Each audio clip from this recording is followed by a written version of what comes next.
Dengan segala hormatnya mempersilakan Ustaz.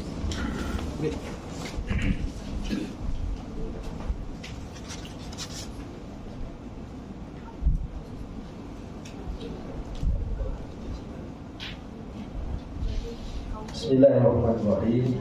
Alhamdulillahirabbil alamin wassalatu wassalamu ala asyrafil mursalin wa ala alihi wa sahbihi ajma'in. Rabbi yassir wa la tu'assir ya karim wa la haula wa la quwwata illa billahil aliyyil azim. Amma ba'd. Yang saya hormati dan kasihi serta dipuji sebenarnya. Kira kita orang kalau dalam sahabat ni lebih kurang pergi ke kader saya ni, ya.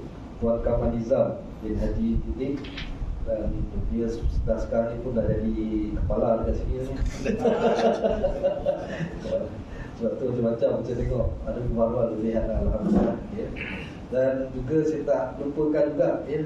Ini ke kader juga kan. Tapi kerana Kak Osir tu, Sotopi ni terkejut saya dengar dia baca doa tadi 3 bahasa. Saya tanya dekat Tuan Kamal Nizam tadi, memang jenis bahasa. Si baik dia tak masuk tamen. Akan datang. Dan juga saya amat juga orang kata sentiasa terkenal nama dia, legenda juga, legenda kami di Mesir dulu, di Ustaz Tuan Ustaz Fazli Azhar. Legend nama dia. Orang kata apa? Dia nama Elais apa? Apa kan? Apa berada apa ni? Ya berada apa? Aku jumpa kan merah aku kan. Jadi saya tak sempat jumpa sebab dari sini saya datang masa tu dia pun dah sebelum saya jumpa kekadar seorang lah, Sopi pernah tinggal dengan dia dulu di Mesir juga, ya, di Shibin. Dan kami duduk serumah tu alhamdulillah. Dia telefon dia sudah datang tu, alhamdulillah lah, sebab tak ada masalah. Dan tak lupa juga kepada Tuan Haji Muhammad Syahimi bin Abdul Halim Timbalan Pegawai, iaitu Pegawai Pendidikan Daerah, ya, sektor perancangan.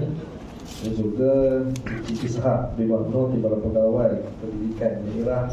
Dia pun cakap dengan saya tadi, dia dah dengar lagu Kopat dia tak silap, tak kocok saya dengar.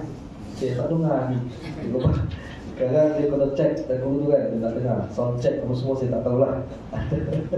Ada Tuan Ishak ni. Dan juga dia yang dihormati Puan Asia binti Saad, seluruh pegawai terakhir tinggi sektor pengurusan. Dan juga yang dihormati saya di langsung ke sini. Dan tuan-tuan, ya, tuan pengurusi majlis yang suara dia biasa main TikTok bang. Saya nak main TikTok tapi lain tak kuat. Tidak boleh kita masuk karung tadi kan. TikTok ke bawah. Jadi biasa di TikTok ni, TikTokers ni. Dan semua pada hari ini yang nanti, Assalamualaikum warahmatullahi wabarakatuh. Alhamdulillah, ya, dengan nikmat Allah Taala, dengan nikmat Islam dan iman dapat kita bersama pada pagi ini untuk diberikan ruang dan masa untuk kita berkongsi lah, berkongsi. Saya bukan nak mengajar, bukan nak ceramah, sebab semua ni kebanyakannya dah faham tentang Nabi SAW. Cuma kita nak berkongsi beberapa perkara dia. Berkongsi beberapa perkara. Kalau nak soal lah tu, insyaAllah mana boleh saya jawab, tak boleh jawab kan saya potong pada. Kalau nak tanyalah. Dan kita pada hari ini kita pun tahu sambutan Maulid Rasul, ya, yang kita mulakan pada Rabiul Awal Qawli. Dan pada hari ini kita lihat, ya, fenomena berbagai-bagai berlaku, ya. Dan kita ni sejak berapa tahun ni asyik terbobar. Yang terbobar isu kan Negeri Sembilan. Bukan, kan? Terbobar tu gempa. Gempa. Yang paling terbobar, yang paling best saya tengok tu hari macam terbobar pertama kali kita raya tu, ya. Terbobar mesin ni. Masa tu lah ketupat tak ada, baju tak ada, Melayu semua poli perancangan habis jam. Itu terbobar paling teruk sekali dalam sejarah kita di Malaysia ni, ya. Terbobar. Dan juga terbobar baru ni, terbobar lah ubah parlimen lagi terbobar. Itu memang ubah terbobar ni. Macam-macam besi kita tengok, ya. Macam besi tengok. Dan yang paling kita perlu lihat, ya, pada hari ini terbobar adalah tentang perangai kita macam-macamnya. Bukan kita kat sini lah, satu Malaysia macam-macam orang Melayu kita. Dan kita cerita pasal Nabi SAW. Apa yang kita nak ceritakan tentang kecintaan Rasulullah SAW. Kita pada sudut sejarahnya, Orang kita di Nusantara ni memang sunnah tu dah ada orang. Sunnah dah ada. Dan kecintaan Nabi tu dah ada orang. Sebab tu zaman sekarang ni makin terhakis. Nanti kita akan berkongsi lah terhakis kerana apa, kita tak perlu salah siapa, kita lihat fenomena ni. Dan pada sudut saya paling rumah sebab saya dulu memang saya orang pentas Nayat. Tinggal Kapangan, Teluk Sorban. Dan dekah, tapi kalau kau ada yang apa boleh, kita boleh berbincang lah. Ada lagi 3-0 tu. Akak ya. Itu satu lagi bodoh itu baba tu dia itu ya.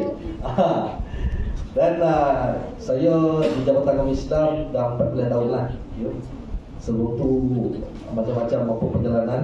Saya ke Mosi, ngaji, Batu Balik, sambung Kodah, pergi Indonesia, sambung dekat di ada di Bandar Aceh, ambil Syarah Islamiah dekat Mosul, Syarah Qanun. Saya pergi buat dengan 40,000 kilo. Memang pada dekat Mosul tu kita ambil Syarah Qanun bahasa Perancis tuan. Bahasa France ni kalau kita tak pernah belajar macam bahasa alien. Kita bahasa Inggeris pun macam nak mampu campur. Baik kita bukan belajar. Nak belajar tapi kita nak belajar lah bahasa Perancis. Kan Tuan itu sambung ke Indonesia, Syariah ambil Syariah Islamiah. Lepas tu habis selesai Ngantau Semenanjung, sampailah ke Pakujung dalam Islam. Sambung lagi kat UKM, ambil Usuluddin Falsafah. Barulah logos sikit kotak Usuluddin Falsafah. Dan saya di Jabatan Islam ni sebagai orang kata mutakhir juga dan program tauliah. Jadi jabatan Mufti Kajian 9 sejak 2009 sampai sekarang, dan masih sah lagi lah, jadi risau. Dan kemudian juga banyak bagi pengisian dulu dengan Tuan Kamal Nizam ni, jabatan Perdana Menteri dulu kan. Dan kemudian kami mengantau lah satu Malaysia ni, siap-siap camp. Semua saya lebih pada Islam. Dan apa yang kita nak cerita pada ini bukan cerita tentang diri saya, kita nak ceritakan tentang Nabi SAW. Apapun kita nak tahu pada hari ini, kita punya masyarakat dah lari pada aras kedudukan flat yang sebenar. Sebab itu kita dipupuk oleh ulama Nusantara.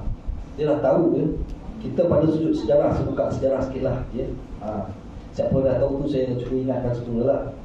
Pada sudut sejarahnya, kita ni orang Melayu bukan satu bangsa yang amat digeruni. Sebab apa? Kita punya skill tu modified, kita power. Sampai sekarang kita ni power modified. Itu memang pada turun-temurun. Orang Jepun pun poning kolor tengok kita. Motor tu boleh dimodified. Dia keluarkan motor tu boleh modified lagi laju.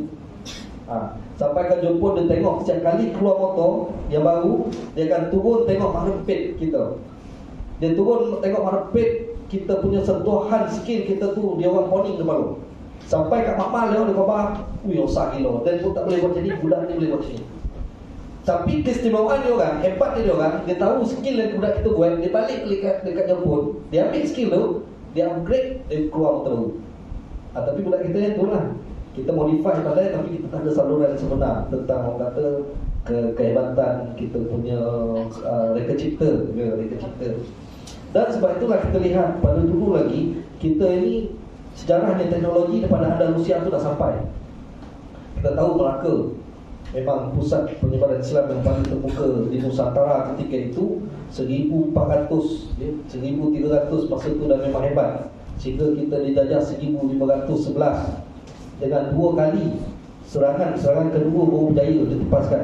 Sebab Melaka tu dia punya pelabuhan dia, senjata paling canggih ketika itu pun dia lah ada.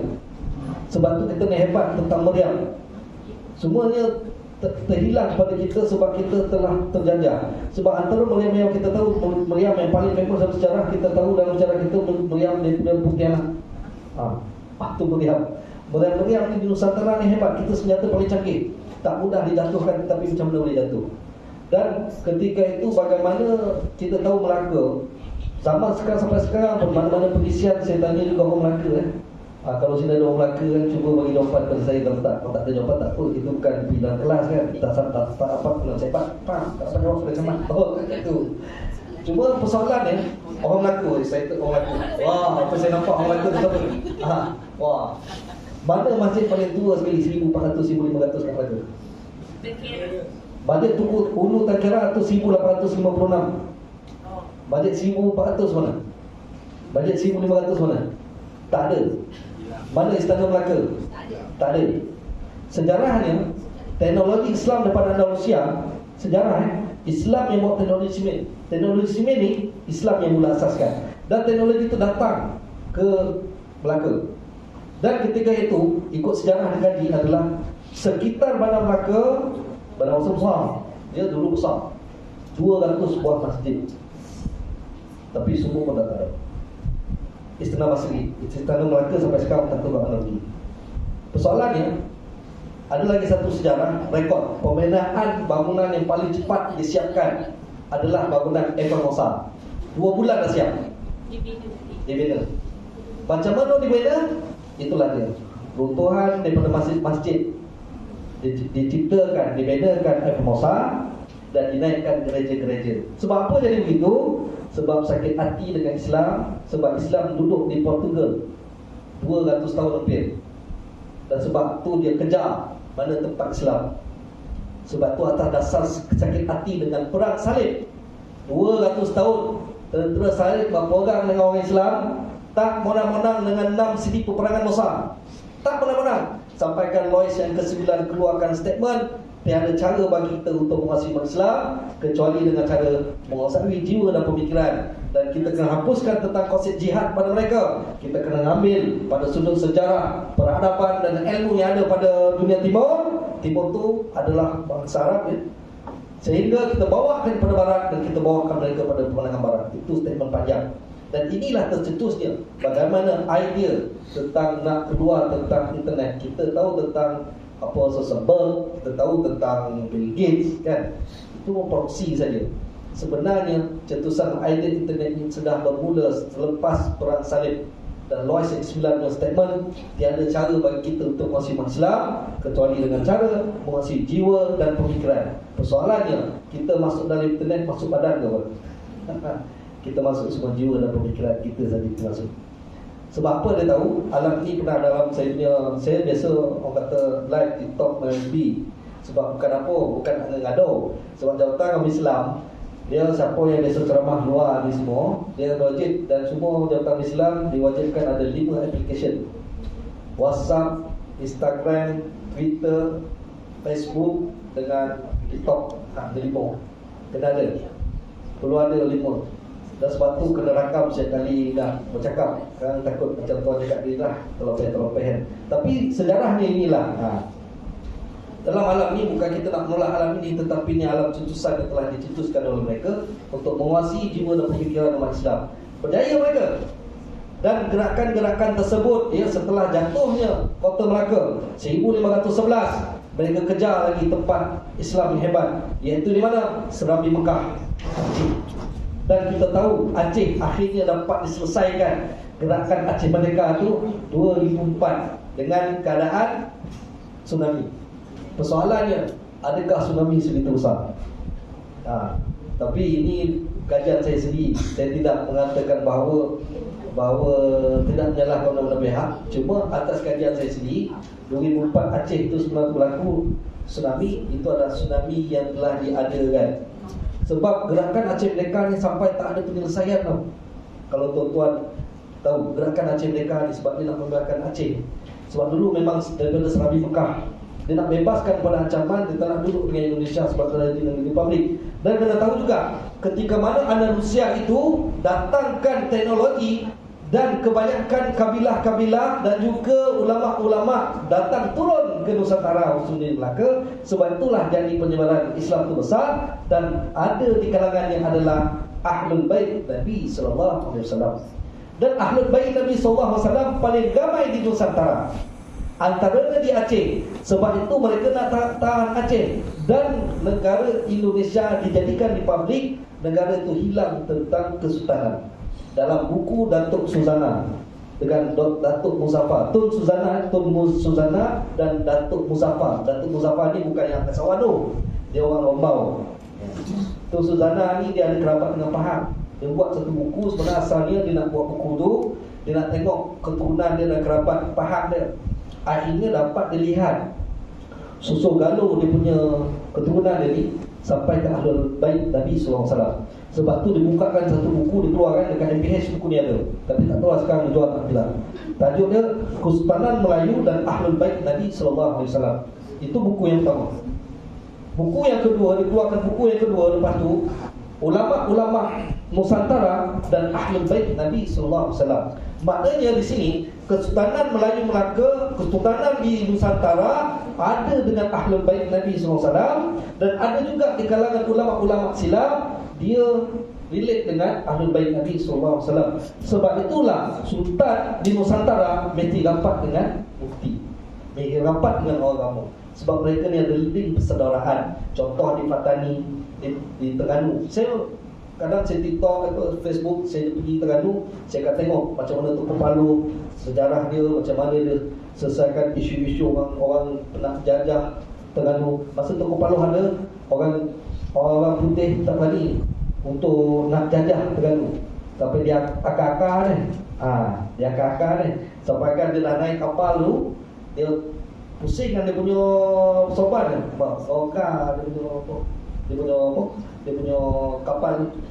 Dan dekat situlah bagaimana mereka ini ada relate dengan Nabi SAW. Sebab itu di Nusantara automatically kita ni memang telah ada sunnah Nabi SAW. Ada, kita tak sedar. Yang paling dekat yang tuan-tuan pakai pada hari ini, baju Melayu 5 butang, bunyan Islam ala khamsin, dirinya Islam atas 5 perkara, rukun Islam.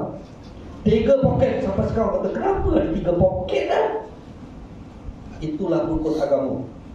Dalam hadis yang cukup panjang, yang Jibril sendiri datang berjumpa dengan Rasulullah SAW, yang mengajar kamu tentang agama kamu. Tentang apa maksudnya? Rukun agama ada 3 perkara: Islam, iman dan ihsan. Inilah rukun agama yang ramai tidak tahu, ramai tak perasan. Itu sebab kita ada 3 poket: Islam, iman dan ihsan. Orang tahu tentang rukun Islam, orang tahu tentang rukun iman, tapi jarang orang tahu tentang rukun ihsan. Macam mana kan rukun ihsan? Inilah ihsan ini yang mengkomplitkan tentang agama kita. Hadis panjang. Di bagaimana ketika itu dalam satu majlis datang seorang pemuda yang hitam rambutnya, putih bajunya, yang tiada kesan musafir, datang berjumpa ketika itu, terus berjumpa dengan Rasulullah SAW, duduk di hadapan baginda. Lutut dia dengan lutut baginda itu rapat, dan dia ambil tangan dia letak atas pahu baginda SAW, dan korban dia terus dekat dengan muka baginda. Macam ni lah. Kalau kita lah itu meramang ngomong kan. Tapi Nabi steady. Kemudian dia bertanya pada Rasulullah SAW, apakah maksud Islam? Nabi pun jawab. Kemudian dia kata, dia benarkan? Ya benar. Kami pun terkejut, sahabat cakap. Dia bertanya, kemudian dibenarkan lagi. Kemudian Nabi tanya, apakah maksud iman? Nabi jawab, kemudian dia kata, benar. Dan dia tanya lagi, apakah maksud ihsan? Benar. Nabi jawab, benar. Kemudian dia pun berdiri dan berlalu pergi. Kemudian Rasulullah SAW bertanya kami, siapakah, tahukah siapa yang datang? Jadi kami menjawab, hanya Allah dan Rasul saja yang tahu. Dan Nabi jawab, itulah Jibril yang datang pada kamu untuk mengajar kamu tentang agama kamu. Nak sempurna agama kita, 3 perkara ini kena komplit. Zaman sekarang orang tahu rukun Islam, rukun iman dah komplit dah saja, tapi tidak komplit kalau tidak tahu tentang ihsan. Sebab tu saya tarik balik ceritanya, bagaimana kita ini di Nusantara memang dah ada sikap-sikap Nabi itu pada sunnahnya. Sebab itulah kalau kita kata adab ketimuran ini adalah adab sunnah sebenarnya. Sebab itu juga kalau kita tengok macam mana perlembagaan itu dicipta, dinaikkan. Kalau kita tengok sejarahnya, perlembagaan ini sebelum itu Suruhanraya break. Akhirnya kemudian dibuatkan untuk perlembagaan dengan 188 kali mesyuarat untuk nak ciptakan perlembagaan, dengan 131 memorandum yang telah dikumpulkan daripada ulama-ulama satu Semenanjung ini, daripada Sabah tak masuk ke situ, daripada Kedah turun pergi ke Penang, pergi ke Terengganu, pergi ke Kelantan, pergi ke Melaka, turun 131 memorandum daripada ulama-ulama silam dan ahli sufi ketika itu untuk naikkan perlembagaan, buat perlembagaan. Dan akhirnya terjadi ini perlembagaan, dan dalam itu semuanya ada sunnah sebenarnya kalau kita lihat. Sebab apa perlembagaan kita namakan sunnah? Perlembagaan kita diasaskan, diambil daripada piagam Madinah. Dan kita lihat unsur piagam Madinah dalam perlembagaan. Saya nak ceritakan sunnah dalam kita punya negara ni. Dalam perlembagaan kita ada unsur-unsur piagam Madinah. Antaranya piagam Madinah pasal 125. Dan kita ambil dijadikan perkara 3 perlembagaan. Dalam pasal 125 piagam Madinah, Islam agama negara. Ya, dalam piagam Madinah, Islam agama negara, agama lain boleh diamalkan dengan aman dan damai. Kita jadikan sebagai perlembagaan kita perkara 3 dalam perlembagaan. Islam agama persekutuan, agama lain boleh diamalkan dengan aman dan damai. Dan juga macam mana kita ambil juga kepada Nabi punya konstitusi Nabi SAW untuk menyelesaikan isu ataupun hukum hakam ataupun perundangan tentang orang Islam. Nabi kata dalam hadisnya, berlaku peristiwa ketika itu orang Yahudi, dia tidak puas hati dengan orang Islam, dan ketika itu dia nak orang kata dia nak menghukum Islam. Nabi kata hal orang Islam saja yang boleh nak uruskan, orang agama lain jangan masuk campur. Ini hal orang Islam hukum. Dalam perlembagaan perkara 121, kedudukan mahkamah syariah dan mahkamah sivil. Mahkamah sivil tidak boleh campur tangan tentang hukum dalam mahkamah syariah, dan mahkamah syariah pun sebaliknya tidak boleh masuk campur. Dan kedudukan mahkamah sivil dan syariah itu duduk setara sunai. Itulah perkara 121 dalam perlembagaan, ada dalam pasal piagam Madinah. Dan sebab itulah kita kena faham dan maklum, ulama silam sebenarnya dah masukkan usulnya pada kita, tapi kita ni yang semakin terhakis. Kita akan bincang seperti ini. Dan saya nak ceritakan juga, daripada awal lagi kita tengok orang jadi pada hari ini macam-macam ancaman, ya, tentang kita ahli sunnah, kita bid'ah sana bid'ah sini. Antaranya tentang berzanji dan juga selawat Nabi. Sebab tu dia orang petikai, berapa nak berzanji. Sebab itulah kita lihat berzanji marhaban ni daripada orang kata dulu lagi. Kalau kita nak keduri ke, nak cukur jambul ke, mesti ada berzanji. Sebab saya punya family, bapak saya memang kaki berzanji dan kahwin. Dan kami ni memang kocik, memang dah biasa orang berzanji. Sebab tu yang biasa orang dengar yang awal-awal dia, Al-jannatu wa na'imuha sa'dul liman yusalli wa yusallim wa yubarik alaihi. Allah. Itu baik-baik berzanji. Ini semua puji-pujian pada Nabi SAW. Sebab kita cinta Rasul, kita cinta Nabi SAW. Dipupuk daripada kecil. Dia ceritakan abtadi'ul imla'a bismizzatil aliyah. Berzanji sini gila sikit. Tu kan habis satu, tu kan saya baca lah. Tapi saya nak ceritakan berzanji ni, kita daripada kecil lagi kita dah mula pupukkan pada anak. Macam mana kita marhaban, marhaban ya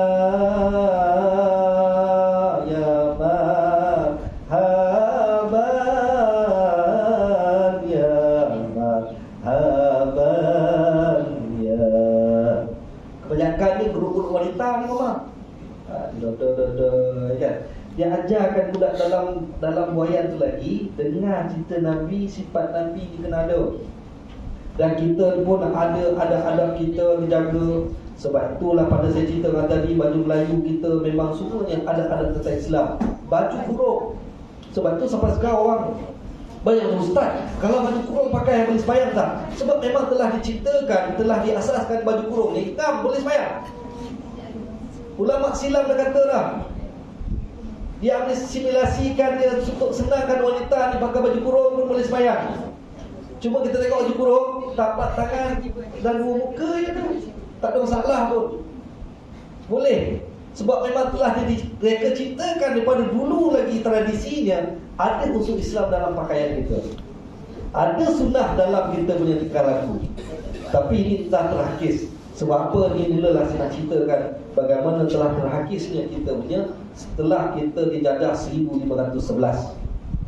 1511 ketika itu memang nak menghancurkan etnik pertama yang telah nak dihapuskan secara besar-besaran. Bukannya orang kata Holocaust tu, bukan Yahudi. Inilah etnik yang hendak dihapuskan secara besar-besaran adalah etnik Melayu. Sebab itu kita lihat di Melaka hilang sejarah. Sebab tu kita kena faham. Macam Eropah dia ada sejarah tengok macam ni orang gila sangat tengok Caravane Caravane pergi Paris lah, pergi London. Hari-hari tengok update tu kan. Caravane pergi Paris lah, update dia bangun tidur dan dia ada makan sini.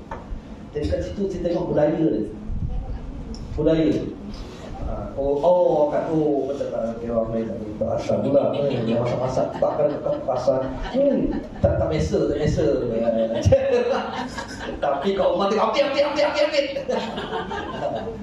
Biasa dia kita nak tengok macam mana dia pergi kat sana, dia tunjukkan budaya Eropah ni, budaya mereka ada, macam mana sejarah mereka jaga. Tapi kenapa kita tak ada sehingga kan pergi Negeri Sembilan kan?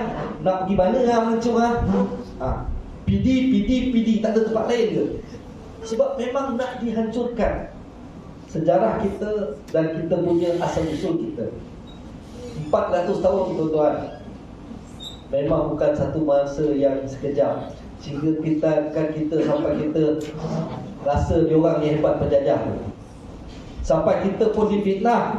Sampai sekarang pun kita ikut kata-kata fitnah keluaran. Sehingga kan difitnah, kita takut. Antaranya kes Tok Janggut. Macam mana Tok Janggut itu orang kata Tok Janggut itu digantung. Tak tahu sejarahnya. Sejarahnya itu bukan Tok Janggut sebenarnya. Tengok Roman pun dah tahu itu bukan Melayu. Berjambang macam Bengali. Bukan Tok Janggut. Sampai sekarang Tok Janggut tidak dijumpai. Hanya mak kilau dia. Macam mana kilau yang tulisku, namaku Mak Kilau. Mak Kilau saja yang nampak. Sedangkan nama dia lain. Mak Kilau macam-macam nama ada. Ya.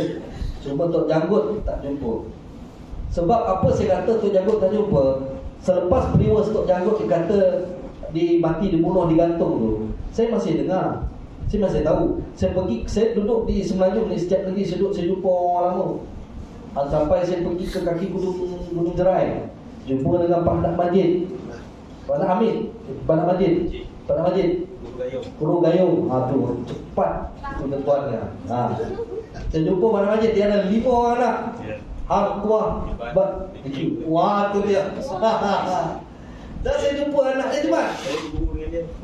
Itu dia. Anak murid, Pak Nak Majid. Dia hebat ni dia. Sampai kalau usia dia sekarang masih ada gitu. Ada lagi.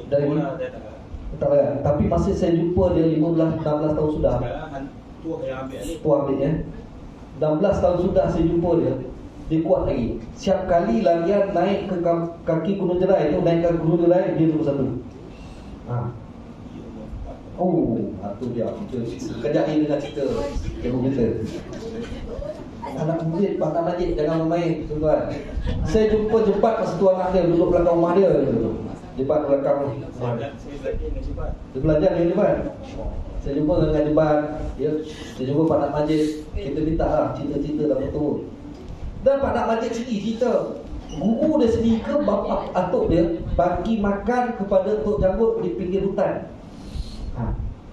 Bapak dia ke dia punya atuk dia sendiri yang bagi makan Tok Janggut di pinggir hutan. Itu di Kedah. Saya pergi di Pahang. Tak tahu di Pahang. Saya jumpa juga seorang tuan guru. Dia kata dia punya guru bagi makan Tok Janggut di pinggir hutan. Masa tu kes Tok Janggut kata dah mati dibunuh. Pergi dipegang sama juga. Jumpa orang lama. Maknanya Tok Janggut bergerak di pinggir hutan. Dia memang hebat. Kita tengok cerita Mak Kilau pun, apa dalam cerita Samsul Yusof tu ceritakan tentang tauhid dan tasawuf. Orang yang handal tentang tauhid dan tasawuf, silatnya memang jangan main-main. Sebab tu saya gila juga dulu belajar silat. Akhirnya dulu saya masih orang Malaysia, waktu saya besar kayu petani. Ya. Tahu tentang konsep tasawuf, tahu tentang akidah, hebatlah gerakan silat. Sebab itulah silat itu silah. Ya, silat. Saya mengkaji sampai ke situ, melihat, meneliti. Dan bagaimana sebenarnya kita punya Islam ini adanya tentang tasawuf dan sunnahnya daripada awal lagi, sehingga tercetus dan keluarnya silat. Dan silat saya nak ceritakan sebenarnya Tok Janggut tu sebenarnya ceritanya sejarahnya adalah kenapa British ketika itu dia gantungkan orang Bengali itu?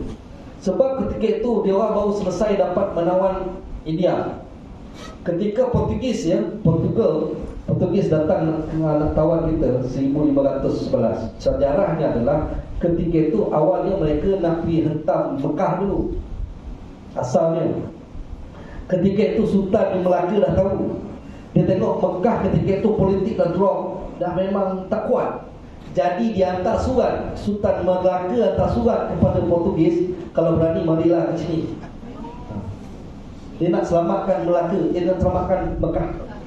Kalau berani marilah ke sini. Sebab itulah kali pertama dia datang, gagal. Mata itu kalau pernah tengok sejarahnya, kapal dekat Melaka tu, Flor de Lama. Itu bahasa Portugal tu, apa maksud Flor de Lama? Maksudnya kutuman di lautan. Kutub di lautan, Flor de Lama. FLO, siapa tak tahu yang sebut Flor de Lama, kutuman lautan. Sebab itulah kapal yang paling canggih dia orang ketika itu. Sedangkan di belakang ada senjata yang lebih canggih nak hancurkan kapal tu dah. Dan Flor de Lama tu pula ketika itu tengah tak berapa sihat selepas berlaku rebutan untuk dapatkan laluan rempah ratus di India. Dia membawa tawan India masa tu, rampas. Dan kapal tu tak apa sihat, tapi bawa juga sebab nak bagi semangat. Itu kali pertama dia orang sampai, gagal. Kita senjata lagi hebat masa tu ada mereka. Dan macam mana saya nak ceritakan, macam mana dia orang dapat British pula ketika itu. Selepas dia orang pun dijajah juga India, akhirnya British jajah dia orang. Macam mana dia orang nak redakan pemberontakan orang Islam terhadap mereka?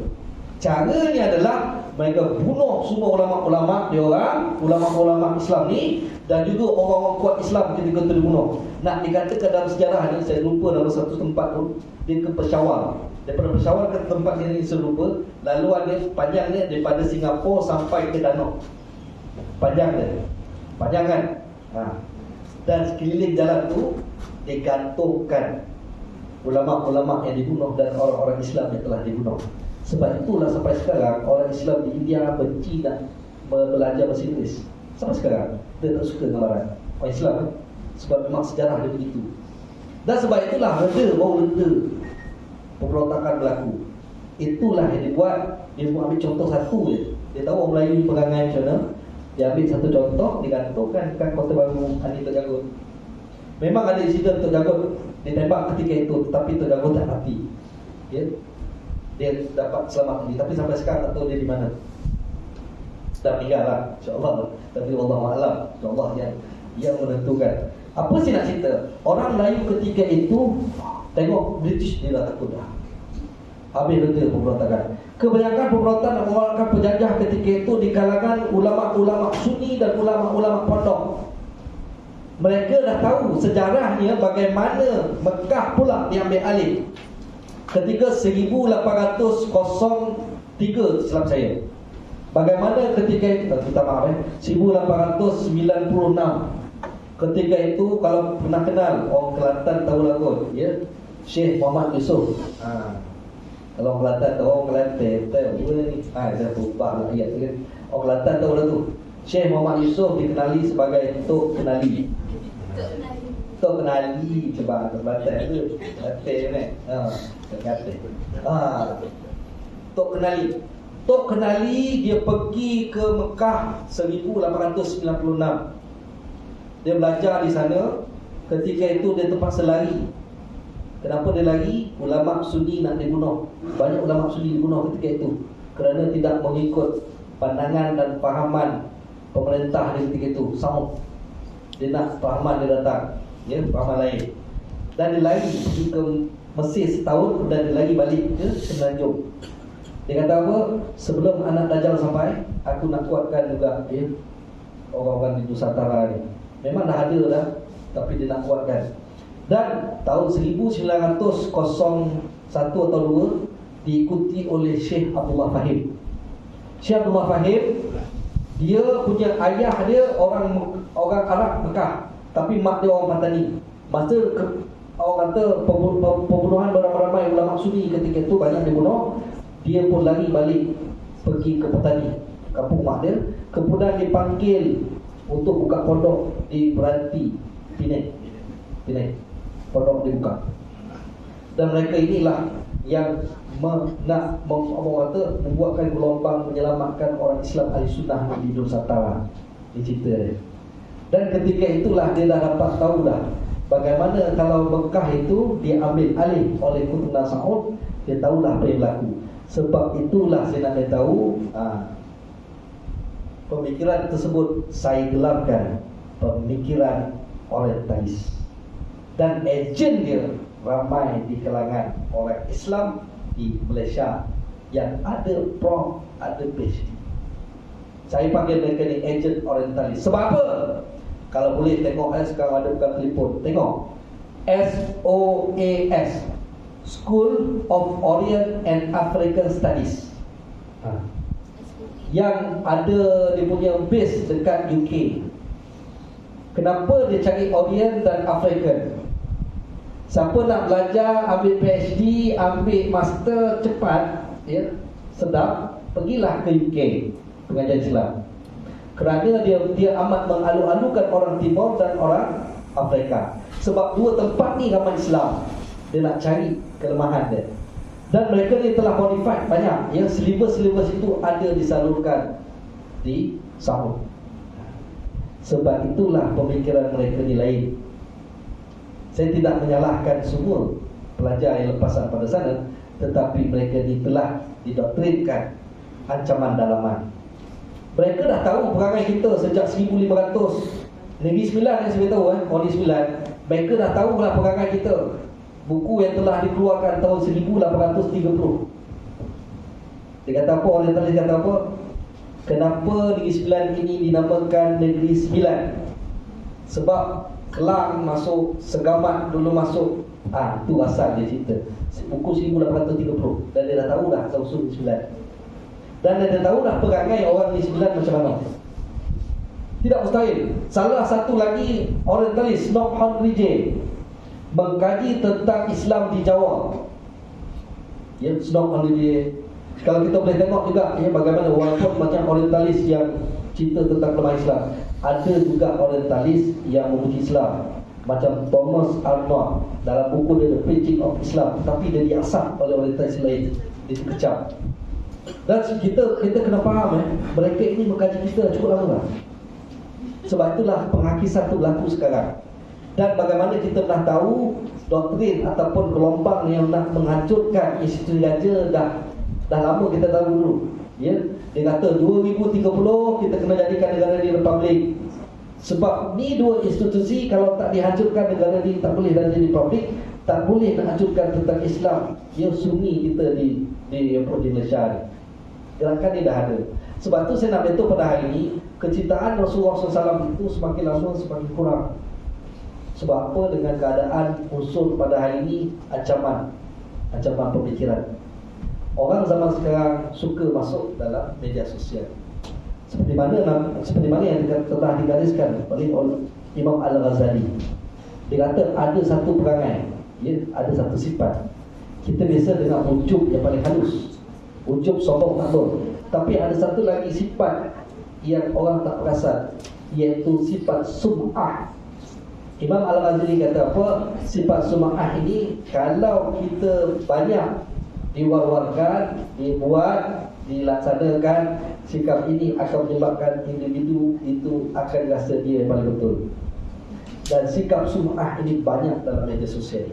Apakah sikap sum'ah ini? Dia seolah-olah dia tak nak dipuji, tapi seolah-olah dia nak dipuji. Contoh, pergi makan, sedapnya ni bahan. Saya nak kongsi, saya punya pasal lah. Persoalannya, kenapa kau nak kongsi? Untuk apa kau nak kongsi? Biasalah benda sekarang viral lah budaya. Macam mana barat dia orientalis tahu? Dia ciptakan budaya supaya orang tak boleh hantam. Jadi budaya. Siapa hantam benda tersebut sekarang, konon ustaz, dah jadi budaya. Mereka dah sedar macam mana nak jadi benda tu disahkan, menolak tentang agama punya pandangan. Ciptakan budaya. Mereka ciptakan budaya. Mereka ciptakan budaya selfie, mereka ciptakan budaya dalam Facebook, budaya meratap, budaya orang kata meratap ke dinding. Semua orang dah faham. Budaya ratapan, bengang je dalam rumah tangga, mesti nak cakap ke dinding dalam Facebook. Mesti nak cakap ke dinding. Dia luahkan dalam tu. Satu dunia tahu. Dunia ratapan. Alam ini memegang jiwa dan pemikiran. Kalau jiwa pemikiran tak ada syil, sunnah dan Al-Quran, memang terus akan jadi sum'ah itu berluasa. Sikap sum'ah tu bagaimana? Bukan saya nak cerita luar rumah saya pun tak lu gambar. Kadang terbalik video dia kan. Dia dapat saya. Kita nak pakai ambil gambar tu kan. Kadang terbalik video dia kan. Tapi dia ambil juga sikit. Tapi dia tak berani masuk dalam media sosial lah. Nak ambil kenangan. Kenangan tak ada hal. Jangan kecoh-kecoh. Kalau nak ambil tu apa? Dah bawa kecoh. Apa boleh apa kecoh? Apa nak makan? Itu sebab kita pada hari ini jadi budaya-budaya macam tu. Sikap inilah yang akan memimpikan sikap sum'ah yang menyebabkan jati diri kita ni sebagai Islam hilang. Sebab itu saya nak ambil tarik balik kenapa ulama dulu dia bagi sampai 131 membrana nak buat perlembagaan. Sebab dia tak nak hilang sikap sunni itu ada dalam orang Melayu. Sebab sekarang ni perangai Melayu tu lebih hebat daripada perangai Islam. Kalau siapa nak follow lah TikTok saya. Saya promote je lah Ustaz Alang Amin. Sebab apa saya nak kata kat situ? Saya nak tunjukkan, saya nak beritahu orang zaman sekarang, orang non-Muslim sebenarnya dia nak masuk Islam, tapi dia takut. Dalam tu saya tunjuk dua saya Islamkan. Sebab apa? Sampaikan dia declare. Baru ni pun ada declare Ustaz saya nak Islam. Declare dalam seminar live. Yang pertama dulu ada orang Sabah live. Saya Islamkan dia dalam TikTok saya. Saya nak beritahu, dia orang ni nak tahu tentang Islam, tapi dia orang takut. Satu yang saya pegang dan satu saya beritahu dia orang. Seperti mana yang Ustaz Azhar Idrus pun beritahu. Dia kata masuk Islam bukan masuk Melayu. Kalau kau masuk Melayu, Melayu ada guna maharah, Melayu cakap bukan Melayu perangai lintang pukang. Masuk Islam bukan masuk Melayu.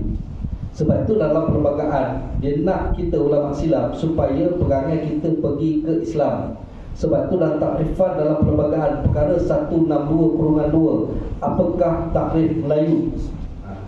Takrifan Melayu dalam perlembagaan yang pertama mesti beragama Islam yang pertama. Yang kedua berbahasa Melayu. Yang ketiga mengamalkan adat istiadat orang Melayu. Ataupun yang keempat mak atau bapaknya orang Melayu, baru boleh diislamkan sebagai Melayu. Pertama Melayu tu mesti Islam. Sebab dia nak orang Melayu berjiwa Islam, bukan berjiwa Melayu. Sebab Melayu asal kita dah hilang. Dia nak kita pergi ke Islam asal balik, yang kepada mana dia Melaka tu dulu. Orang Melayu Melaka sebenarnya bukan orang Melayu macam ni. Kita ni saya cakap lebih kan marah kita ni kan. Bukan Melayu yang sebenar.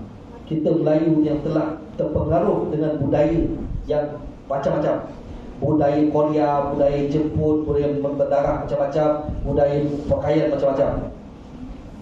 Dan saya nak beritahu seperti mana yang kata pada saya nak kata pada hari ini antara perkongsian dalam buku Syekh As-Sulaimi, dalam kitab dia Cikgu Kata Sawab Jiwa, Penyakit dan Ubatnya. Yang pertama dia keluar 2 jilid. Jilid yang pertama tu ada 32 penyakit jiwa dan ubat yang dia bagi. Jilid yang kedua 28 penyakit. Syekh As-Sulaimi. Syekh As-Sulaimi mengatakan bahawa penyakit hati jiwa ni macam-macam. Yang pertama sekali dia tulis dalam penyakitnya adalah nafsu. Apakah ubat yang kuat nafsu ni? Nafsu. Ubatnya adalah 2, tapi 1. Pertamanya yang 1 tu, tapi 2, iaitu jaga makan. Jaga makan. Sebab itulah persoalannya, makan untuk hidup atau makan untuk konyang. Zaman sekarang makan tu entahlah, nak kata konyang kan tak boleh konyang juga. Makan untuk terdarah semua. Tengok kan, ya Allah, pantang ada viral. Dah kalah orang mengidam. Kalah. Dia jadi bukan food hunter lah, vampire hunter lah. Vampire food hunter lah jadi dia. Jangan ada terlintek lah dalam Instagram kau, apa kau viral tempat makan. Bukan nak salah perempuan kadang bang, ni sedap ni. Sedap ni. Pergi bang. Kalau kata tak kan, jangan dia buat pasal. Ya. Dia lebih menakutkan pada kita sorry. Dia lebih menakutkan. Cubalah. Sampai sana kan makan. Lepas tu lah masuk sikap semaan dia. Dah sampai tu excited. Ye, aku sampai tempat viral ni. Mesti nak betul satu dunia. Apa tu? Lelaki tu pun macam ni lah. Kena nak tepuk. Tukang bayar kasutnya kan. Abang sabarlah dulu tak sampai lagi orang dia dah tak apa ni. Anak dah mau buka ni. Sabar tak sampai dulu kita nak ambil gambar satu baik-baik sikit. Dapat dia pergi dia. Dia pergi macam mana. Tapi nak macam mana? Sebab itulah Nabi SAW menggelarkan bahawa kepada lelaki ini berwasiatlah pada wanita-wanita ini dengan kebaikan. 3 kali Nabi sebut. Lepas tu dia kata apa? Mereka berasal pada tulang rusuk yang bengkok. Jika kita nak terus menegakkan tulang yang bengkok itu, dia akan terus patah. Jika kita biarkan, dia akan terus membengkok. Jadi berwasiatnya dengan kebaikan. Tu memanglah wanita ni memang asal dia bengkok tu tuan. Jangan nak buat macam mana pun. Dia faham tapi dia tak faham. Dia faham tapi dia tak faham mengikut situasi yang tertentu. Itu yang lelaki kena faham. Zaman sekarang saya cakap tahu dalam dunia TikTok banyak hantar institusi lelaki dan institusi suami. Sampaikan institusi perkahwinan dalam Islam itu pun dah hampir tak dipandang dah. Sampai lelaki pada hari ini pun ramai yang tak nak kahwin lah. Tapi yang nak kahwin tu ramai nak kahwin lagi. Tapi masalah pada hari ini banyak. Salah satu saya kata ancaman ni adalah menghancurkan Nabi SAW, antaranya fitnah Nabi. Kita sendiri dah buat perangai macam tu. Macam contoh lelaki lah, dia bukan di sini, luar sana. Abang nak kahwin. Sunnah. Kahwin 4 bukan sunnah Nabi. Kahwin 4 bukan sunnah Nabi. Penipu. Nabi kahwin sebagai orang, bukan pet. Kahwin Nabi yang sunnahnya ada 2 perkara. Kalau nak kata kahwin, sunnah yang pertama, Nabi kahwin kepada anak dara seorang kan, tapi yang lain semua janda. Dan Nabi kahwin janda ramai. Sebab tu sunnah kita kahwin kalau kena cari janda. Yang lelaki baru sunnah. Itu sunnah. Wah, semua dah ngomong sunnah.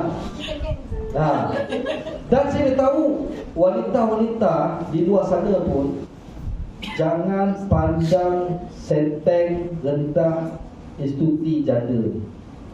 Kalau mereka ni pandang rendah janda, mereka pandang rendah pada isteri Nabi SAW.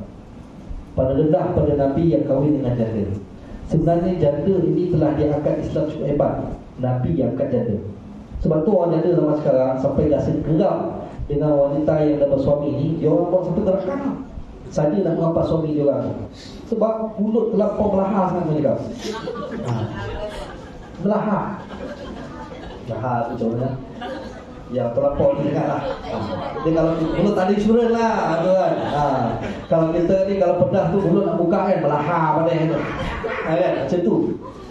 Sebab orang yang perempuan dah nikah ni, dia pandang orang janda ni sampai perampas sudah kata pun. Dia perampas. Pandang janda, nampak lelaki baik dengan janda, mulalah kata mana ni, janda ni pun satu. Kau yang buat pasal dengan lelaki aku tak pasal tu, kau pahal itu. Pahal mesti suami aku ni.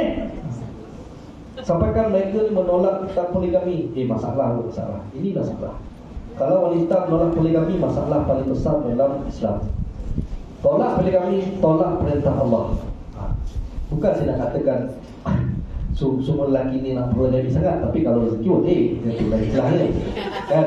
Tetapi sebenarnya jangan terlampau sangat. Sebab Nabi mengajar kita ikut sunnah. Isteri dia memang terima. Tetapi masalah pada hari ini, lelaki yang kahwin lebih pada satu, perangai tak senengeh. Tak betul, tak senengeh ni tak betul. Perangai menunjukkan tak semoga, tak betul. Perangai menunjuk perangai tak betul. Dah kahwin belum habis, nak nafsu je kau. Itu je kau fikir. Kau fikirkan kau punya hal. Itu sebab perempuan marah dengan lelaki. Sebab tak semoga perangai tu kahwin lebih tu tak tunjukkan perangai yang baik. Macam manalah perempuan tak koma. Sebab tu jadi fitnah. Dah kahwin tu ditinggalkan. Banyak kes. Dia banyak kes. Dan kata cerita dia perempuan pula dia push pula. Ni pula orang tu. Sebab tu saya tahu saintifiknya kenapa perintah Allah lelaki boleh kahwin 4 tak 11 macam Nabi SAW. Sebab saya tahu perempuan dia ingat kita orang period, kita lelaki pula kau period dan faham, dan period kau faham. Kau period marah. Tapi dia cakap bukan pada sini, depan kawan tak orang ni tu kan, tak sakit hati kan, period dan faham. Dia faham kan? Tu perempuan kena tahu kan, lelaki punya period lagi ganas 2 hari sekali. Lelaki yang dah nikah, kalau tak keluarkan sperm dia 2 hari, lain macam lah kalau tak marah, tak seorang kocor, tak pukang, tak terlaku hidup. Sperm ni lama dalam kepala kita badan lelaki, dia akan menyebabkan lelaki tu jadi jahat, kepala dia tak pukang, akal panjang, macam-macam. Cara yang kalau nak bagi 2 hari sekali tu, bang, masuk bilik. Bang, stop, bilik. Percaya atau tidak? Percaya atau tidak? 2 hari sekali kalau buat satu, nak apa pun selesai kat rumah ni.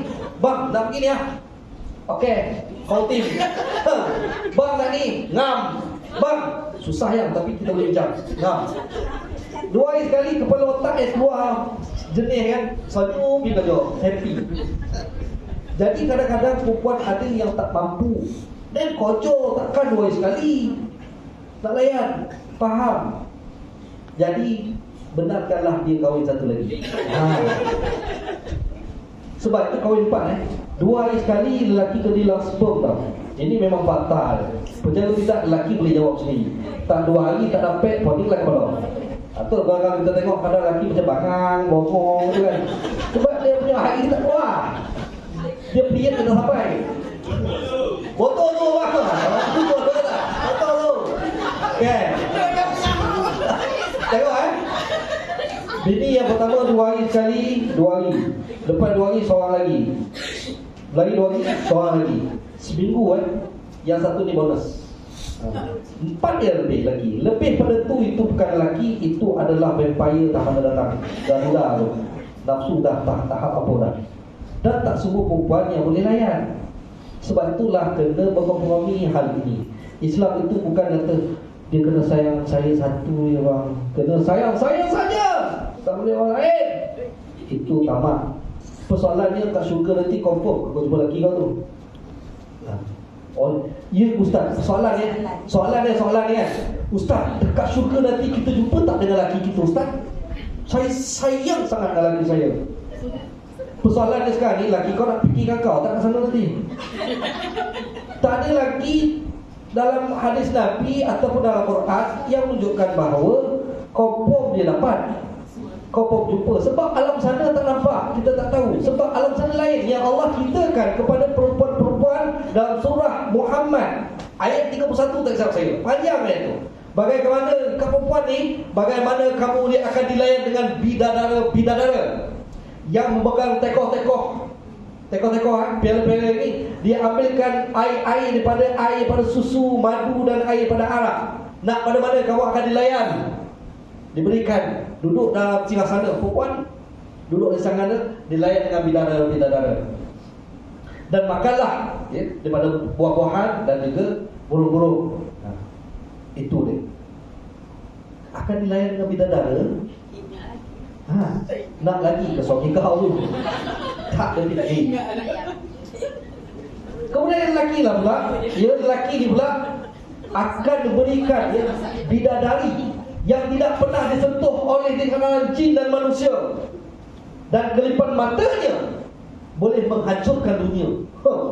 Itu kelip besar, jelek, meletup dunia, meletup. Hebat bidadari itu. Ada masa ke kau fikir ni kau?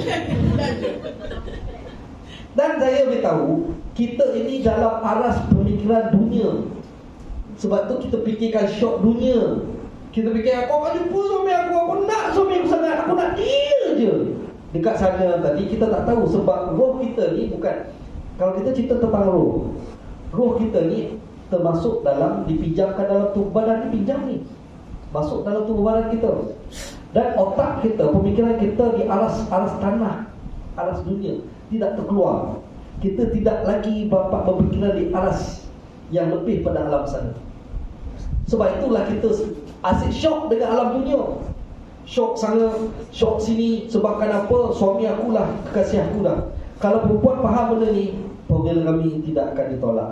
Persoalan juga, kenapa perempuan lain yang berkahwin 3, 4 boleh terima? Kita jangan tengok yang masalah rumah tangga yang kahwin lebih-lebih. Kita tengok yang okey, yang harmoni. Jadi contoh, sebab isteri dia terima yang pertama, tak ada masalah. Sampai dia sendiri cari. Sebab dia boleh terima, Allah Ta'ala bagi dia benda senang. Macam mana benda senang? Bukan saya nak suruh lelaki ni kahwinlah ramai, tapi sebenarnya itulah dia. Kalau anda mampu, apa salahnya?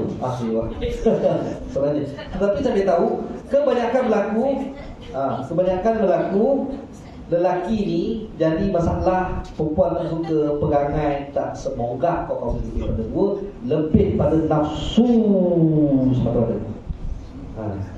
Sebab kan jangan heran wanita-wanita kenapa lelaki cik lain 2 hari sekali air tak keluar, tu jawapannya. Tak dilayan seperti mana. Dan sebab tu kalau ada siapa yang nak kahwin baru, yang nak kahwin budak-budak zaman sekarang ni, budaya saya beritahu budaya pada hari ni saya boleh beritahu perceraian akan makin lama makin banyak. Bukan saya mendoakan. Kenapa saya cakap macam tu? Penipu besar lah kalau anak-anak generasi yang baru yang nak kahwin tak pernah tengok cerita lucah lelaki. Confirm pernah tengok. Dia kata, betul tak ada Ustaz. Kau tak payah cerita lah, setakat doggy style tu tahulah kau cerita. Kau banyak cerita tengok ika-ika kan. Apa ika-ika orang tahulah ika-ika. BJ itu istilah-istilah diorang ni. Sebab saya masuk dalam tu, saya layan, tengok tweet tu.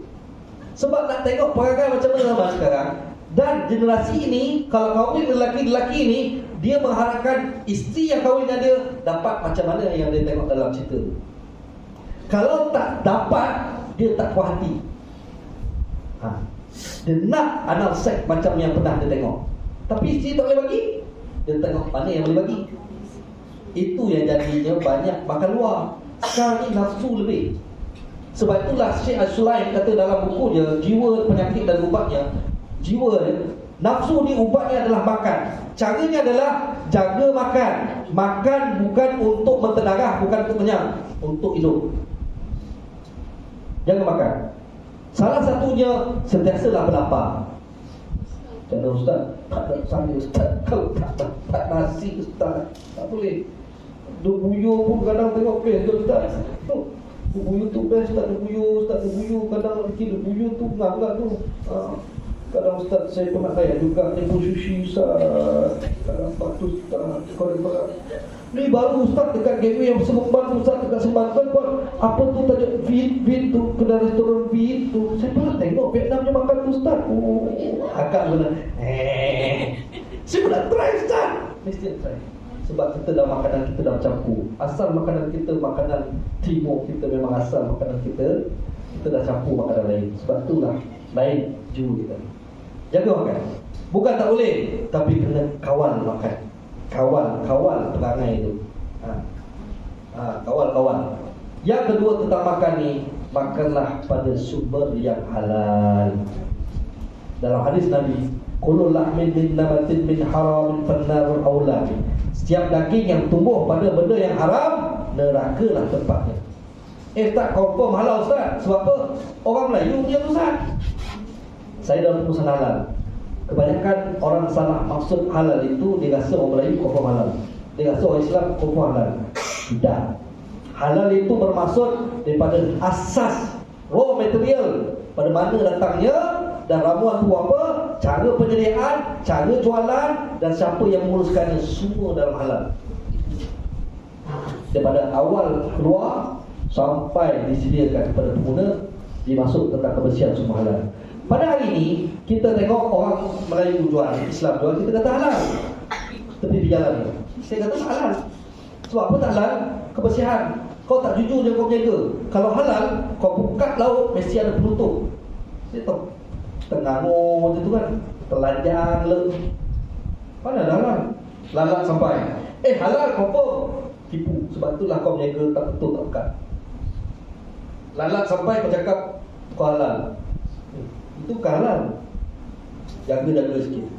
Dan paling banyak berlaku sembelihan, kita tak tahu siapa yang sembelih. Fenomena pada ini jawatan Islam pun dah mula war-war benda tu. Sembelihan kebanyakan ayam yang disembelih banyak yang ada dulu orang tak perasan. Sekarang ni pun mula dah tahu sembelih bukan orang Islam yang sembelih. Rukun sembelihan mesti pertama Islam. Pernah kita buat, dia tengok kat pantin, kat tabu, kita masuk dalam lari, orang dia tak buka. Rupanya dahlah tempat sembelihan tu tidak disahkan oleh veteriner. Penyembelihnya orang apa? Myanmar, orang India, bukan Islam.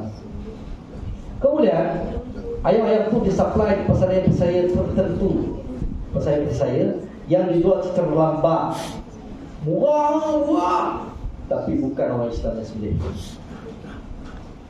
Itulah dia sebab jadi makanan yang kita makan pada hari ini, anak kita lain macam. Sebab itu kena hati-hati sembelihan. Sebab itu pada hari ini jawatan Islam memang tentang sembelihan, memang dia orang fokus tahu. Dan kita bagi tauliah penyembelih pada daerah-daerah. Sebab itu kita nak tahu tentang sembelihan. Halal ni, halalan thayyibah, makan itu betul-betul halal. Bukan kata kau Islam kau confirm halal. No, bukan. Kita kena faham. Sebab tu pada hari ini saya nak ceritakan juga daripada hadis Nabi SAW kita dah nampak daripada sifat kita pada hari ini terakhirnya sebab dengan perangai Melayu yang lebal, bukan perangai Islam. Sebab tu pada hari ini orang pura-pura bergaduh sana bergaduh sini, makanan tak berjaga. Tuan cek pula tu. Ya. Sudah tuan bagi tuan, semoga dimudahkan tuan. Saya pun lagi 5 minit tu tuan. 5 minit lagi. Sebab tu pada hari ini kita kena ikut kembali balik kepada sikap Nabi SAW. Saya pun sama, bukan kau bakal ustaz-ustaz ni confirm boleh masuk. Tak ada lah. Nampak ustaz dia, macam saya tengok kadang-kadang saya layan TikTok, memang tidak tengok macam-macam apa perangai kan. TikTok masuk je lah orang, ustaz dah behave. Cuba nak estimate. Kata ya lah, behave sangat lah apa. Ini alam media. Penulislah kau nak berbobar, kau nak apa, kau boleh pasal. Saya tak boleh apa pun. Ya. Dan janganlah kita menganggap nak membetulkan orang yang dalam media sosial. Tak payah. Bukan tugas kita. Bukan tugas kita nak marah orang tu ke apa. Dia nak terulang terbalik ke dia punya pasal. Nanti jadi fitnah kita sebab tu dah jadi budaya. Memang orientalis dah mengasaskan, dah ciptakan budaya, dia nak menghancurkan orang yang akan nak membenarkan. Kalau benda tu dah budaya, datang orang nak membenarkan, memang akan kecam. Fitnah akan dibalas balik dengan fitnah. Sebab tu zaman kau apa Ustaz? Diam je lah. Tak puas hati Ustaz. Kau siapa? Kau pemerintah, ada kuasa. Imam Al-Ghazali kata, kalau nampak kejahatan ataupun tidak baik, 3 perkara buat. Yang pertama, kalau ada yad, tangan, ada kuasa, bolehlah kita halal. Kalau tak ada kuasa, kita bercakap. Kalau tak boleh nak bercakap dah, last kali doa je. Ustaz, tak kuati Ustaz. Apa pun nak masuk campur orang, peduli je lah. Doa untuk di sini, untuk keluarga. Betulkan keluarga dulu, betulkan diri dulu. Kalau orang tanya, barulah jawab. Kalau orang tak tanya, tak payah tergegeh masuk dalam Facebook, masuk dalam Instagram. Dia tahu, anak saya bersyukur ya, saya telah didik anak saya yang cukup beratur dan baik. Dan Alhamdulillah anak saya profesor dia bagus, jiwa dia bagus, syaksyat bagus. Kami ikut cara Nabi yang kami tidak kecoh-kecoh hal orang. Kami jaga hal kami je. Masuk Facebook, apa kejadah dah nampak macam nak membanggakan diri. Diam saja, pedulikan. Naklah update. Apa jadah kena update? Kurang dalam TikTok kita kena ada keluar konten 2 paling kurang. Kalau kita nak laju kita punya view. Kalau tidak tak boleh. So saya nak kena buat konten juga. TikTok dia tu, nak laju view kena keluar konten 1 hari 2 kali. Tapi masalah sekarang ni, Jangan terpengaruh dengan keadaan tersebut. Kita pengaruhlah orang lain, jangan terpengaruh dengan keadaan. Sebab itulah saya ingatkan balik, dia sebenarnya Maulid Rasul SAW kembali balik pada kecintaan Rasulullah SAW. Ada satu lagi saya nak sebut, mungkin 3 minit je. Orang pada hari ini ya, persoalkan tentang ya Allah Nabi SAW, perjumpaan Nabi secara sedar. Boleh ke jumpa Nabi sesedar ni? Banyak orang tolak sampai kata Tuhan Bismillah kurang kecam. Tapi senang saya kata, kalau ya Allah Nabi SAW tidak boleh, kenapa masa Isra wal Mi'raj Nabi SAW, Nabi boleh jumpa dengan Nabi-Nabi yang terdahulu, sedangkan mereka semua telah wafat? Mustahil ke diorang ni? Allah bukan. Seperti mana Syekh Mutawi Syarawi jelaskan. Saya dalam tentang Isra Mi'raj ni, kalau pengisian saya tak ada cerita lah tentang Nabi nampak orang kena pukul potong lidah lah, orang masuk dalam air darah lah. Tak sempat cerita. Saya cuma 5 benda ni, 6-5 perkara. Pertama, kalau cerita Isra Mi'raj, kenapa kena starting pada Mekah, mesti habis pada Baitul Maqdis? Kenapa tak habis kat PPD Port-Dickson? Kenapa tak habis kat Lonek? Contoh. Kenapa nak kena habis kat Baitul Maqdis? Start Mekah, Baitul Maqdis. Itu pertama. Dan kenapa Nabi nampak kejadian ketika diisrakan daripada Mekah pergi ke Baitul Maqdis, nampak kejadian pelik, dia tanya, Jibril jawab. Tetapi ketika Mi'raj dan naik ke langit, Nabi nampak kejadian, Nabi dah tak tanya lah. Yang ketiga, Nabi kenapa perlu dibedahkan dada, sedangkan dia pernah dibedahkan lagi? Adakah Nabi itu dibedahkan dan dibersihkan lagi? Artinya, sedangkan Nabi ini maksum sebelum naik buruk, kan? Yang keempat soalannya, buruk ni apa? Kenapa Nabi naik buruk? Dalam bahasa Arab, baraqah, barqad itu tu kilat. Nabi naik kenderaan ke sebatas kilat ke apa sebenarnya ni? Yang kelima, persoalan juga, Nabi sampai di Baitul Maqdis, Nabi solat, mengimamkan Nabi-Nabi yang terdahulu punya solat. Nabi solat apa? Solat belum syariat lagi, solat syariat lepas Mi'raj. Nabi solat apa? Dan Nabi-Nabi lain boleh follow. Dan persoalan lagi, kenapa Nabi-Nabi itu boleh jumpa Nabi sedangkan mereka ni semua telah wafat? Cerita tipu ke apa ni? Dan Nabi, persoalan lagi, Nabi naik berjumpa Allah Ta'ala, sampai di Mustawa, Jibril kata kepada Rasulullah, ya Rasulullah, aku sampai sini saja, aku tak boleh naik atas, nanti aku lebu. Persoalan yang kenapa Nabi tak lebu? Jibril boleh lebu. Dan persoalan saya tarik lagi, itu cerita Isra Mi'raj. Saya tarik persoalan dia, kenapa Nabi boleh jumpa Nabi-Nabi yang terdahulu sedangkan Nabi temu semua telah wafat? Inilah persoalan yang orang pada hari ini, orang tarekat penipu, dia kata syekh-syekh boleh jumpa Nabi secara sedar. Tak mustahil.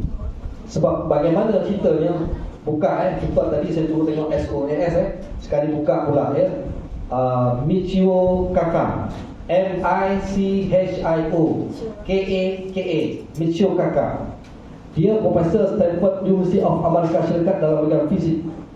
Dia mengkaji kajian yang telah dibuat oleh Albert Einstein tentang the black hole. Dan hasil kajian yang dibuat pula, dia nampak ada satu lagi, dia kata ada wormhole, lubang cacing. Dia kata apa? Satu hari nanti kalau kau jumpa orang yang sebaya dengan kau, kalau dia kata aku ni moyang kau, jangan kau marah, kemungkinan dia tersesat masuk dalam lubang cacing. Dia kata apa? The wormhole, siapa termasuk dalam lubang cacing, the wormhole dimensi tersebut, masa di dalam tu tak laju, luar ni laju. Hasil kajian dia, akhirnya banyak cerita keluar. Back to the Future, okay? Yang profesor rambut yang macam putih tu naik kapal kereta api lah semua. Dan antara yang keluar ceritanya adalah Terik hati kucing terakhir tahu. Abang ni Pintu Suka Hati, Mesin Meretas Masa, Doraemon. Itu mereka tahu the Back to the Future. Dia tak kaji tentang Isra Mi'raj, tapi kajian dia itu membenarkan Isra wal Mi'raj. Tidak mustahil Allah nak bagikan masa kepada Nabi-Nabi yang terdahulu itu jumpa Nabi Muhammad SAW, sebabkan masa itu adalah makhluk pada Allah. Dan Syekh Mutawi Syarawi menjelaskan bahawa tiada mustahil bagi Allah untuk memegang masa. Nabi kumpulkan mereka, Nabi jumpakan Nabi Muhammad SAW.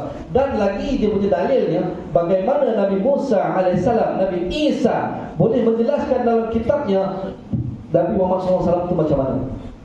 Sebab itulah macam mana orang kata ahli kitab yang jumpa Nabi, ya, ketika Nabi pergi nak berniaga tu di Syam, dia kata pada pakcik dia, balik.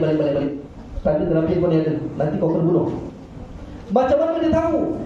Dan persoalannya, kalau saya tak pernah jumpa dengan Abang Fazli ni sebelum ni, macam mana kau nampak ni apa-apa? Saya dah jumpa ucap ni apa? Bukan dia cari dapat tepat. Boleh tak kalau kita tak pernah jumpa orang tu cerita secara tepat? Tak boleh. Walaupun Nabi ni diberikan Allah Ta'ala secara gambaran, dia tidak akan confident kalau dia tidak jumpa dengan kesaksian yang tepat manusia. Akhirnya Allah back to the future kan, Nabi-Nabi ini semua jumpa dengan Nabi Muhammad SAW ketika Isra wal Mi'raj tadi. Dan tidak mustahil juga.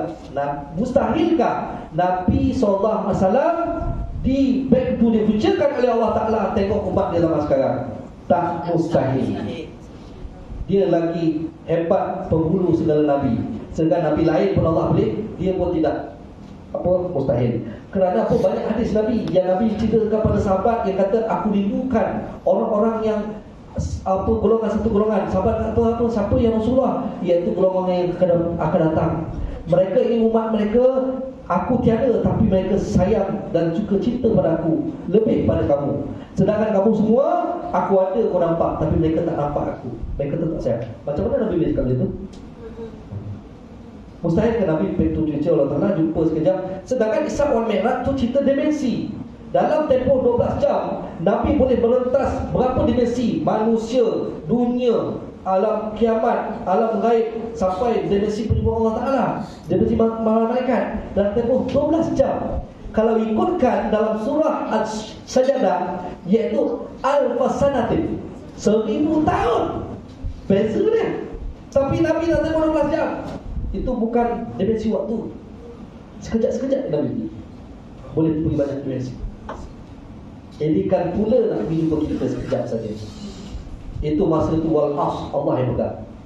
Dia makhluk. Selain pada Allah adalah makhluk ikut tata cara Allah. Sebab itulah jumpanya antaranya Syekh Ahmad bin Idris dengan Rasulullah SAW secara sedar tidak mustahil. Sedangkan Syekh Ahmad bin Idris itu adalah keturunan Nabi SAW. Dan tidak mustahil juga di mana orang kata ada tapak kaki Nabi kat kubur Imam Syafi'i. Imam Syafi'i adalah Ahlul Bait Nabi SAW.